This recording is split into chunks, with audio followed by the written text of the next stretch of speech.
Alright, recording in yet a new place because it is raining outside today and I have a new roommate, so I can't use the room, but here we are.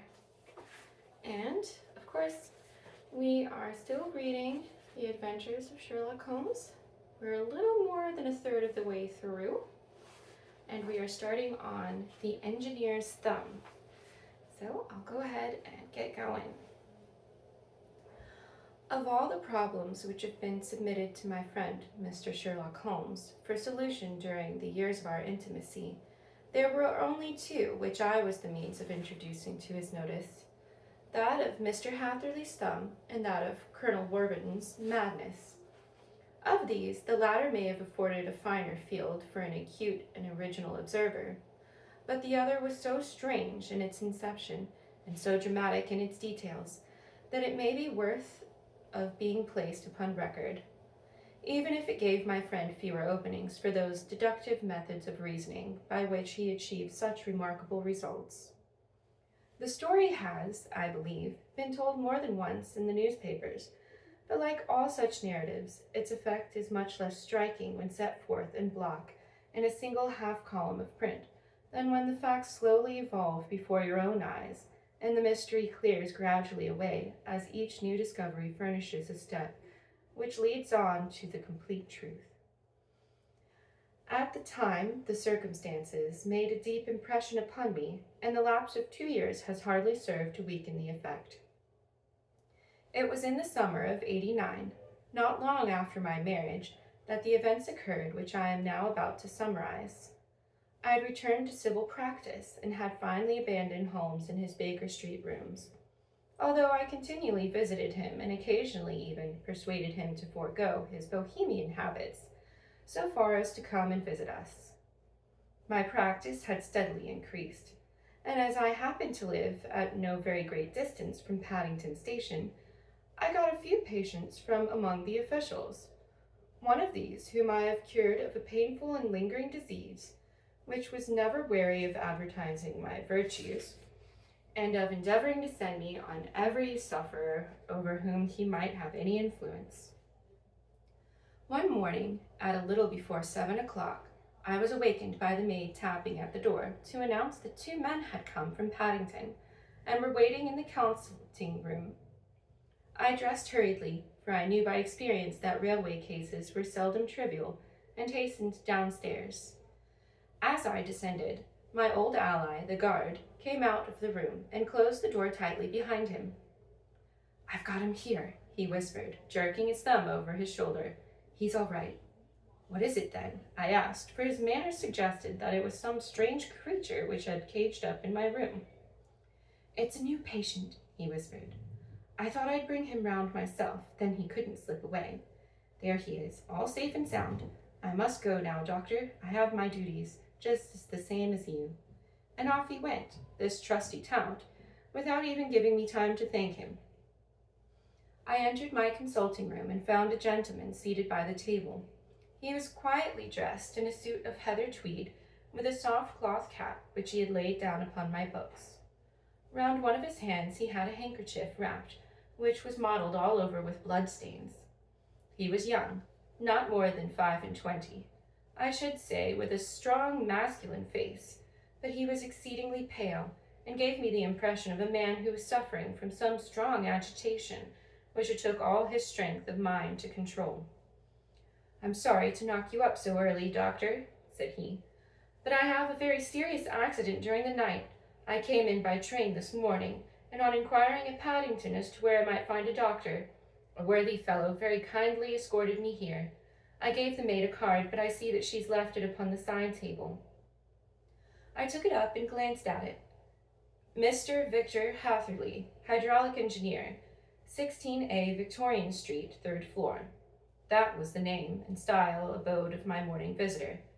"I regret that I've kept you waiting," said I, sitting down in my library chair. "You are fresh from a night journey, I understand, which is in itself a monotonous occupation." "Oh, my night could not be more monotonous," said he, and laughed. He laughed very heartily, with a high ringing tone, leaning back in his chair and shaking his sides. All my medical instincts rose up against that laugh. "Stop it," I cried. "Pull yourself together." And I poured some water from a carafe. It was useless, however. He was off in one of those hysterical outbursts which come upon a strong nature when some great crisis is over and gone. Presently he came to himself once more, very weary and blushing hotly. "I've been making a fool of myself," he gasped. "No, not at all. Drink this." I dashed some brandy into the water, and the color began to come back to his bloodless cheeks. "That's better," said he. "And now, doctor, perhaps you would kindly attend to my thumb, or rather to the place where my thumb used to be." He unwound the handkerchief and held it out in his hand. It gave even my hardened nerves a shudder to look at it. There were 4 protruding fingers, a horribly red spongy surface where the thumb should have been. It had been hacked or torn right out from the roots. "Good heavens!" I cried. "This is a terrible injury. It must have bled considerably." "Yes, it did. I fainted when it was done, and I think that I must have been senseless for a long time. When I came to, I found that it was still bleeding, so I tied one end of my handkerchief very tightly round the wrist and braced it up with a twig." "Excellent. You should have been a surgeon." "It is a question of hydraulics, you see, and came within my own province." "This has been done," said I, examining the room, "by a very heavy and sharp instrument." "A thing like a cleaver," said he. "An accident, I presume?" "By no means." "What, a murderous attack?" "Very murderous indeed." "You horrify me." I sponged the wound, cleaned it, dressed it, and finally covered it over with cotton wadding and carbonized bandages. He lay back without wincing, though he bit his lip from time to time. "How is that?" I asked, when I had finished. "Capital. Between your brandy and your bandage, I feel a new man. I was very weak, but I have a good deal to go through." "Perhaps you'd better not speak of the matter. It is evidently trying to your nerves." "Oh, no, not now. I shall have to tell all to the police, but between ourselves, if it were not for the convincing evidence of this wound of mine, I should be surprised if they believed my statement, for it is a very extraordinary one, and I have not much in the way of proof which to back it up. And even if they believed me, the clues which I can give them are so vague that it is a question whether justice will be done." "Ha!" cried I. "If it is anything in the nature of a problem which you desire to see solved, I should strongly recommend to you to come to my friend, Mr. Sherlock Holmes, before you go to the official police." "Oh, I've heard of that fellow," answered my visitor, "and I should be very glad if you would take me up on the matter, though of course I must use the official police as well. Would you give me an introduction to him?" "I'll do better. I'll take you round to him myself." "I should be immensely obliged to you." "We'll call a cab and go together. We shall just be in time to have a little breakfast with him. Do you feel equal to it?" "Yes, I shall not feel easy until I have told my story." "Then my servant will call a cab, and I shall be with you in an instant." I rushed upstairs, explained the matter shortly to my wife, and in 5 minutes was inside a hansom, driving with my new acquaintance to Baker Street. Sherlock Holmes was, as I expected, lounging about his sitting room in his dressing gown, reading the agony column of the Times, and smoking his before-breakfast pipe, which was composed of all the plugs and dawdles left from his smokes the day before, all carefully dried and collected on the corner of the mantelpiece. He received us in his quietly genial fashion, ordered fresh rashers and eggs, and joined us in a hearty meal. When it was concluded, he settled our new acquaintance upon the sofa, placed a pillow beneath his head, and laid a glass of brandy with water within his reach. "It's easy to see that your experience has been no common one, Mr. Hatherley," said he. "Pray lie down there and make yourself absolutely at home. Tell us what you can, but stop when you're tired. Keep up your strength with a little stimulant." "Thank you," said my patient, "but I have felt another man since the doctor bandaged me, and I think that your breakfast has completed the cure. I shall take up as little of your valuable time as possible, so I shall start at once upon my peculiar experiences." Holmes sat in his big armchair with the weary, heavy-lidded expression which veiled his keen and eager nature, while I sat opposite to him, and we listened to the strange story which our visitor detailed to us. You must know, said he, that I'm an orphan and a bachelor, residing alone in lodgings in London. By profession, I am a hydraulic engineer, and have had considerable experience of my work during the 7 years that I was apprenticed to Venner and Matheson, the well-known firm of Greenwich. 2 years ago, having served my time, and also having come into a fair sum of money through my poor father's death, I determined to start in business for myself, and took professional chambers in Victoria Street. I suppose that everyone finds his first independent start in business a dreary experience. To me, it has been exceptionally so. During 2 years, I've had 3 consultations and 1 small job, and that is absolutely all that my profession has brought me. My gross takings amount to £27. Every day, from 9 in the morning until 4 in the afternoon, I waited in my little den until at last my heart began to sink, and I came to believe that I should never have any practice at all. Yesterday, however, just as I was thinking of leaving the office, my clerk entered to say there was a gentleman waiting who wished to see me upon business. He brought up a card, too, with the name of Colonel Lysander Stark engraved upon it. Close at his heels came the colonel itself, a man rather over the middle size, but of an exceeding thinness. I do not think that I have ever seen so thin a man. His whole face sharpened away into nose and chin, and the skin of his cheeks was drawn quite tense over his outstanding bones. Yet this emaciation seemed to be his natural habit, and due to no disease, for his eye was bright, his step brisk, and his bearing assured. He was plainly but neatly dressed, and his age, I should judge, would be nearer 40 than 30.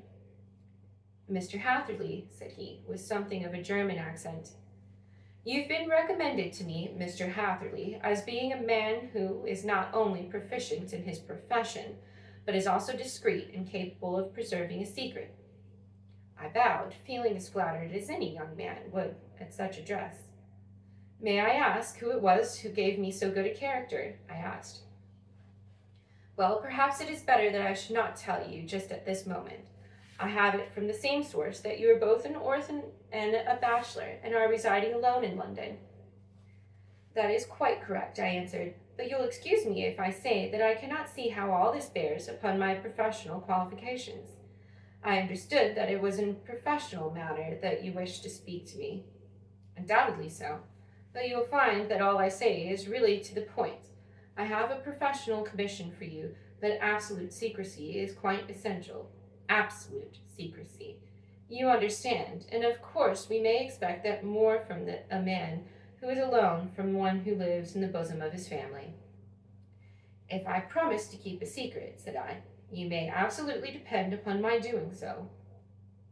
He looked very hard at me as I spoke, and it seemed to me that I had never seen so suspicious and questioning an eye. You do promise, then, said he at last. Yes, I promise. Absolutely in complete silence, before, during, and after. No reference to the matter at all, either in word or in writing.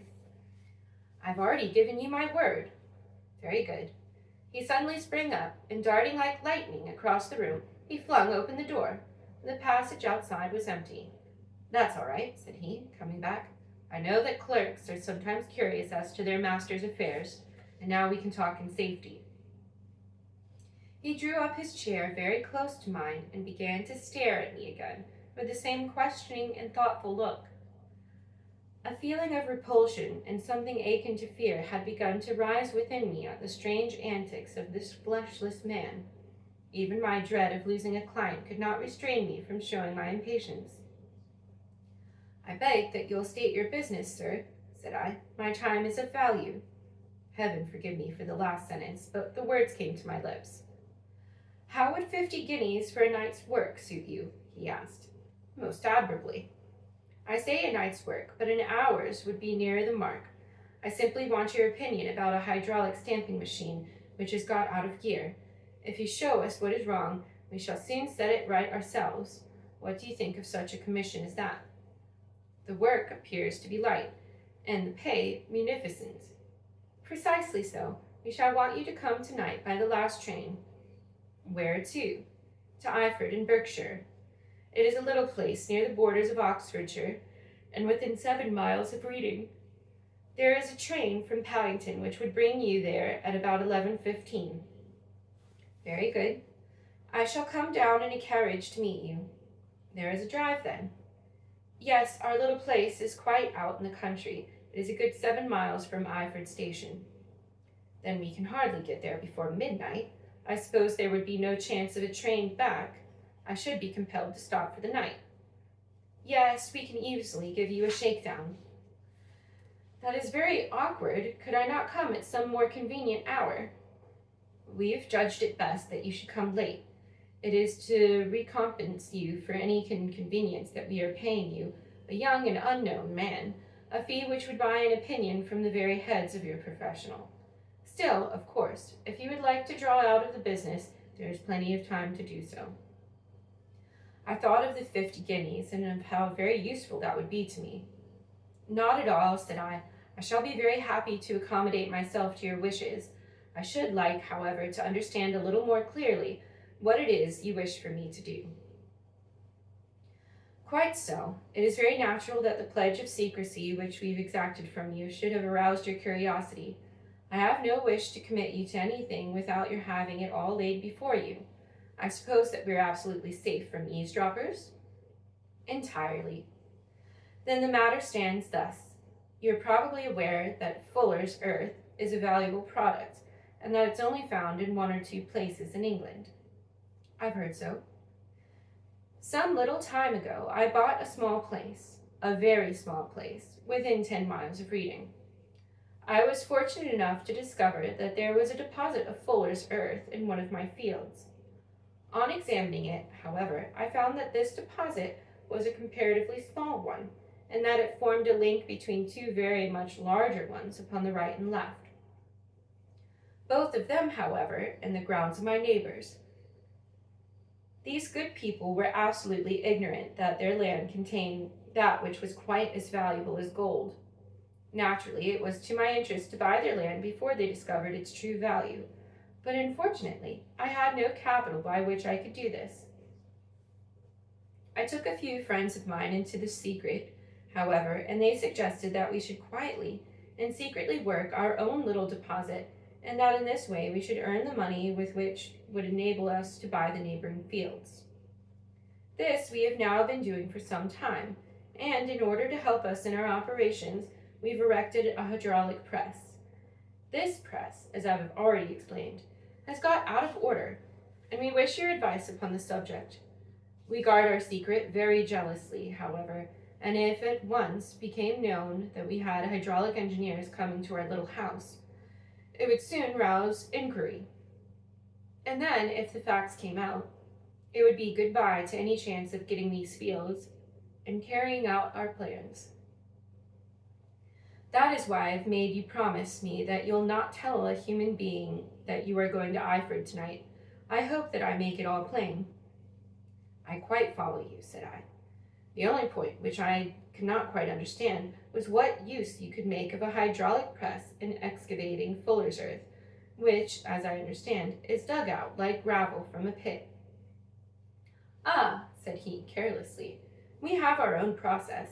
We compress the earth into bricks so as to remove them without revealing what they are. But that is a mere detail. I have taken you fully into my confidence now, Mr. Hatherley, and I have shown you how I trust you. He rose as he spoke. I shall expect you then at Iford at 11:15. I shall certainly be there. And not a word to a soul. He looked at me with a last long questioning gaze, and then, pressing my hand in a cold, dank grasp, he hurried from the room. Well, when I came to think it all over in a cool blood, I was very much astonished, as you both may think, at this sudden commission which had been entrusted to me. On the one hand, of course, I was glad, for the fee was at least tenfold what I should have asked, and I set a price upon my own services, and it was possible that this order might lead to other ones. On the other hand, the face and manner of my patron had made an unpleasant impression upon me, and I could not think that his explanation of Fuller's earth was sufficient to explain the necessity for my coming at midnight, and his extreme anxiety lest I should tell anyone of my errand. However, I threw all my fears to the winds, ate a hearty supper, drove to Paddington, and started off, having obeyed to the letter the injunction as to my holding tongue. At Reading I had to change not only my carriage but my station.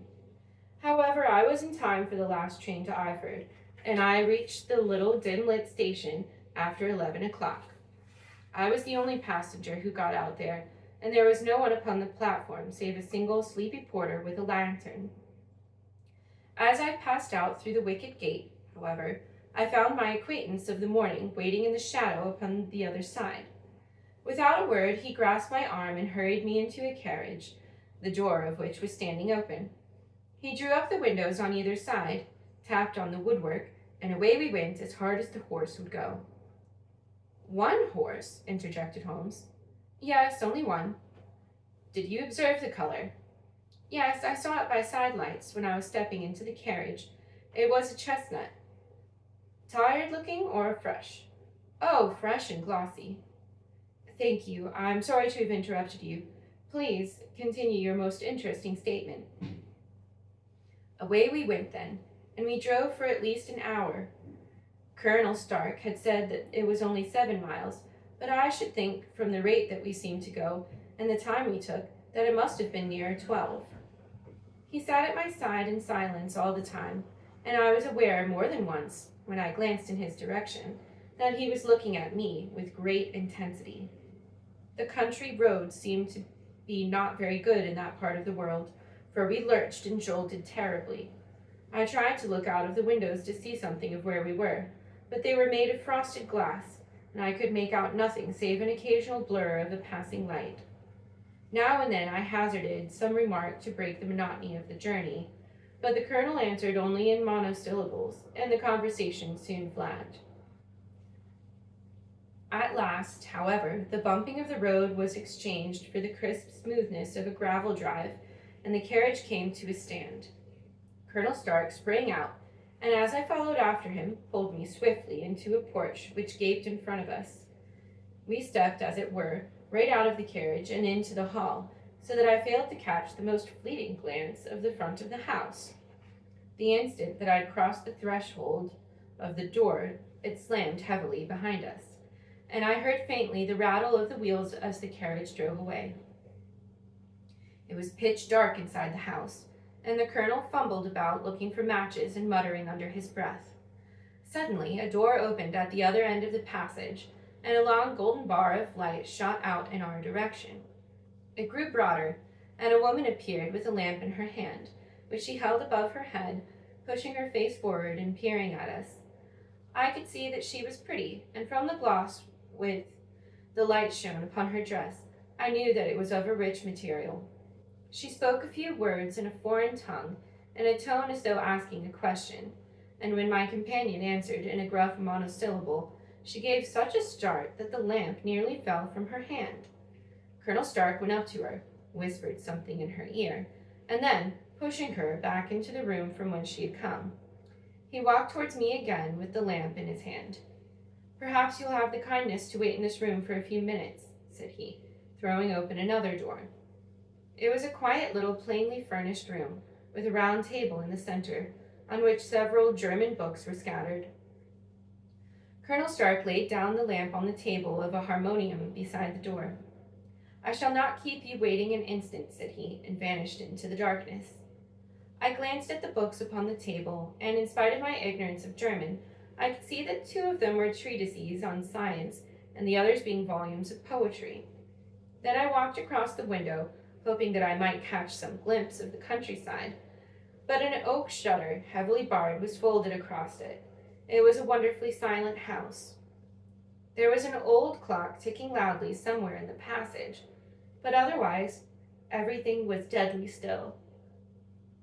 A vague feeling of uneasiness began to steal over me. Who were these German people, and what were they doing, living in this strange, out-of-the-way place? Where was this place? I was 10 miles or so from Iford, that was all I knew, but whether north, south, east, or west, I had no idea. For that matter, Reading and possibly other large towns were within that radius, So the place might not have been so secluded after all. Yet it was quite certain from the absolute stillness that we were in the country. I paced up and down the room, humming a tune under my breath to keep my spirits, and feeling that I was thoroughly earning my 50 guinea fee. Suddenly, without any preliminary sound in the midst of the utter stillness, the door of my room swung slowly open. The woman was standing in the aperture, in the darkness of the hall behind her, and the yellow light from my lamp beating upon her eager and beautiful face. I could see at a glance that she was sick with fear, and the sight sent a chill to my own heart. She held up one shaking finger to warn me to be silent, and she shot a few whispered words of broken English at me, her eyes glancing back like those of a frightened horse into the gloom behind her. "I would go," said she, trying hard as it seemed to me to speak calmly. "I would go. I should not stay here. There is no good for you to do." "But, madam," said I have not yet done what I came for. I cannot possibly leave until I have seen the machine." "It's not worth your while to wait," she went on. "You can pass through the door. No one hinders." And then, seeing that I smiled and shook my head, she suddenly threw aside her constraint and made a step forward with her hands wrung together. "For the love of heaven," she whispered, "get away from here before it's too late." But I am somewhat headstrong by nature, and the more ready to engage in an affair when there is some obstacle in the way. I thought of my 50 guinea fee, of my wearisome journey, and of the unpleasant night which seemed to be before me. Was it all to go for nothing? Why should I slink away without having carried out my commission, and without the payment which was my due? This woman might, for all I knew, be a monomaniac. With a stout bearing, therefore, her manner had shaken me more than I cared to confess. I still shook my head and declared my intention of remaining where I was. She was about to renew her entreaties when a door slammed overhead, and the sound of several footsteps was heard upon the stairs. She listened for an instant, threw up her hands with a desperate gesture, and vanished as suddenly and noiselessly as she had come. The newcomers were Colonel Stark and a short, thick man with a chinchilla beard growing out of the creases of his double chin, who was introduced to me as Mr. Ferguson. "This is my secretary and manager," said the colonel. "By the way, I was under the impression that I left this door shut just now. I fear that you might have felt the draught." "On the contrary," said I opened the door myself because I felt the room to be a little close. He shot one of his suspicious glances at me. "Perhaps we had better proceed to business then," said he. "Mr. Ferguson and I will take you up to see the machine." "Oh, I had better put on my hat, I suppose." "Oh, no, it's in the house." "What? Do you dig fuller's earth in the house?" No. This is only where we compress it, but never mind that. All we wish you to do is to examine the machine and let us know what is wrong with it." We went upstairs together, the colonel first with the lamp, the fat manager and I behind. It was a labyrinth of an old house with corridors, passages, narrow winding staircases, and little low doors, the thresholds of which were hollowed out by generations who had crossed them. There were no carpets and no signs of any furniture above the ground floor, while the plaster of the walls was peeling, and the damp was breaking through in green, unhealthy blotches. I tried to put on as unconcerned an air as possible, but I had not forgotten the warnings of the lady, even though I disregarded them, and I kept a keen eye upon my two companions. Ferguson appeared to be a morose and silent man, but I could see from the little that he said that he was at least a fellow countryman. Colonel Stark stopped at last before a low door, which he unlocked. Within was a small square room, in which the three of us could hardly get in one at a time.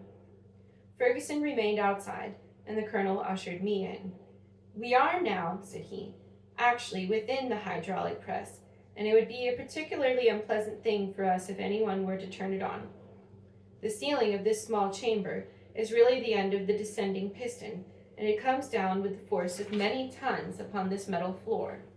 There are small lateral columns of water outside which receive the force, and which transmit and multiply it in the manner which is familiar to you. The machine goes readily enough, but there is some stiffness in the working of it, and it's lost a little of its force. Perhaps you'll have the goodness to look it over and to show us how we can set it right." I took the lamp from him, and I examined the machine very thoroughly. It was indeed a gigantic one, and capable of exercising enormous pressure. When I passed outside, however, and pressed down the levers which controlled it, I knew at once by the whishing sound that there was a slight leakage, which allowed a regurgitation of the water through one of the side cylinders. An examination showed that one of the India rubber bands, which was round the head of a driving rod, had shrunk so as not to quite fill the socket along which it worked. This was clearly the cause of the loss of power, and I pointed that out to my companions, who followed my remarks very carefully and asked several practical questions as to how they should proceed to set it right. When I had made it clear to them, I returned to the main chamber of the machine and took a good look at it to satisfy my own curiosity. It was obvious at a glance that the story of the fuller's earth was the merest fabrication, for it would be absurd to suppose that so powerful an engine could be designed for so inadequate a purpose. The walls were of wood, but the floor consisted of a large iron trough, and when I came to examine it, I could see a crust of metallic deposit all over it. I had stooped and was scraping at this to see what exactly it was, when I heard a muttered exclamation in German and saw the cadaverous face of the colonel looking down at me. "What are you doing there?" he asked. I felt angry at having been tricked by so elaborate a story as that which he told me. "I was admiring your fuller's earth," said I. "I think that I should be better able to advise you as to your machine if I knew what the exact purpose was for which it was used." The instant that I uttered the words, I regretted the rashness of my speech, for his face set hard, and a baleful light sprang up in his gray eyes. "Very well," said he, "you shall know all about the machine." He took a step backward, slammed the little door, and turned the key in the lock. I rushed towards it and pulled at the handle, but it was quite secure and did not give in at the least to my kicks and shoves. "Hello," I yelled. "Hello, Colonel, let me out!" And then, suddenly in the silence, I heard a sound which sent my heart into my mouth. It was the clank of the levers and the swish of the leaking cylinder. He had set the engine at work. The lamp still stood upon the floor where I had placed it when examining the trough. By its light I saw that the black ceiling was coming down upon me, slowly, jerkily, but as none knew better than myself, with a force which must within a minute grind me into a shapeless pulp. I threw myself screaming against the door, and dragged with my nails at the lock. I implored the colonel to let me out, but the remorseless clanking of the levers drowned my cries. The ceiling was only a foot or two above my head, and with my hand upraised I could feel its hard, rough surface. Then it flashed through my mind that the pain of my death would depend very much upon the position in which I met it. If I lay on my face, the weight would come upon my spine, and I shuddered to think of that dreadful snap. Easier the other way, perhaps, and yet I had the nerve to lie and look up at that deadly black shadow wavering down upon me. Already I was unable to stand erect, when my eye caught something which brought a gush of hope back to my heart. I have said that though the floor and ceiling were of iron, the walls were of wood. As I gave a last hurried glance around, I saw a thin line of yellow light between two of the boards, which broadened and broadened into a small panel. For an instant I could hardly believe that there was indeed a door which led away from death. The next I threw myself and lay flat, fainting upon the other side. The panel had closed again behind me, but the crash of the lump and a few minutes afterwards the clang of two slabs of metal told me how narrow had been my escape. I was recalled to myself by a frantic plucking at my wrist, and I found myself lying upon the stone floor of a narrow corridor, while a woman bent over me and tugged at me with her left hand, while she held a candle in her right. It was the same good friend whose warning I had so foolishly rejected. "Come, come," she cried breathlessly. "They will be here in a moment. They will see that you are not there. Oh, do not waste this so precious a time, but come." This time, at least, I did not scorn her advice. I staggered to my feet and ran with her along the corridor and down a winding stair. The latter led to another broad passage, and just as I reached it, we heard the sound of running feet and the shouting of two voices, one answering the other from the floor on which we were, and from one beneath. My guide stopped and looked about her as one who's at her wits' ends. She then threw open a door which led into a bedroom, through the window of which the moon was shining brightly. "This is your only chance," said she. "It is high, but it may be that you can jump it." As she spoke, a light sprang into view at the further end of the passage, and I saw the lean figure of Colonel Stark rushing forward with a lantern in one hand and a weapon like a butcher's cleaver in the other. I rushed across the bedroom, flung open the window, and looked out. How quiet and sweet and wholesome the garden looked in the moonlight, and it could not be more than 30 feet down. I clambered out upon the sill, but hesitating to jump until I should have heard what passed between my savior and the ruffian who pursued me. If she were ill-used, then at risk, I was determined to go back to her assistance. The thought had hardly flashed through my mind before he was at the door, pushing his way past her, but she threw her arms around him and tried to hold him back. "Fritz, Fritz," she cried in English, "remember your promise after the last time. You said it should not be again. He'll be silent. Oh, he'll be silent." "You are mad, Elise," he shouted, struggling to break from her. "You'll be the ruin of us. He's seen too much. Let me pass, I say." He dashed her to one side and, rushing to the window, cut at me with his heavy weapon. I had let myself go and was hanging with my fingers in the window slot and my hands still across the sill when his blow fell. I was conscious of a dull pain. My grip loosened, and I fell into the garden below. I was shaken but not hurt by the fall, so I picked myself up and rushed among the bushes as hard as I could. I ran as far from being out of danger yet, and suddenly, however, as I ran, a deadly dizziness and sickness came over me. I glanced down at my hand, which was throbbing painfully, and then for the first time saw that my thumb had been cut off, and that the blood was pouring from my wound. I endeavored to tie my handkerchief around it, but there came a sudden buzzing in my ears, and the next moment I fell in a dead faint among the rose bushes. How long I remained unconscious, I cannot tell. It must have been a very long time, for the moon had sunk, and a bright morning was breaking when I came to myself. My clothes were all sodden with dew, and my coat sleeve was drenched with blood from my wounded thumb. The smarting of it recalled in an instant all the particulars of my night's adventure, and I sprang to my feet with the feeling that I must hardly yet be safe from my pursuers. But, to my astonishment, when I came to look around me, neither house nor garden were to be seen. I had been lying in an angle of the hedge close by the high road, and just a little lower down was a long building which proved upon my approaching it to be the very station at which I had arrived upon the previous night. Were it not for the ugly wound upon my hand, all that had passed during those dreadful hours might have been an evil dream. Half dazed, I went into the station and asked about the morning train. There would be one to Reading in less than an hour. The same porter was on duty, as had been there when I arrived. I inquired from him whether he had ever heard of Colonel Stark. The name was strange to him. He had observed a carriage the night before waiting for me? No, he had not. Was there a police station anyone near? There was one about 3 miles off. It was too far for me to go, weak and ill as I was. I determined to wait until I got back to town before telling my story to the police. It was a little past 6 when I arrived, so I went first to have my wound dressed, and then the doctor was kind enough to bring me here. I put the case in your hands, and shall do exactly what you advise." We both sat in silence for some time after listening to this extraordinary narrative. Then Sherlock Holmes pulled down from the shelf one of the ponderous commonplace books in which he placed his cuttings.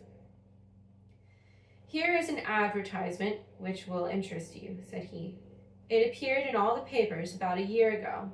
Listen to this. Lost on the 9th, Mr. Jeremiah Hayling, aged 26, hydraulic engineer. Left his lodgings at 10 o'clock at night, and has not been heard from since. Was dressed in, etc., etc. Ha! That represents the last time that the colonel needed to have his machine overhauled, I fancied." "Good heavens!" cried my patient. "Then that explains what the girl said." "Undoubtedly. It is quite clear that the colonel was a cool and desperate man who was absolutely determined that nothing should stand in the way of his little gang, like those out-and-out pirates who will leave no survivor from a captured ship. Well, every moment now is precious, so if you feel equal to it, we shall go down to Scotland Yard at once, as a preliminary to starting for Iford. All right, we will stop here. And what a story! Very violent. So we will finish the rest of this story next time, tomorrow hopefully. I hope that you enjoyed it, and if you've missed any of the other stories from the Adventures of Sherlock Holmes, please go back to the playlists and give them all a go. I hope you have a good rest of the day.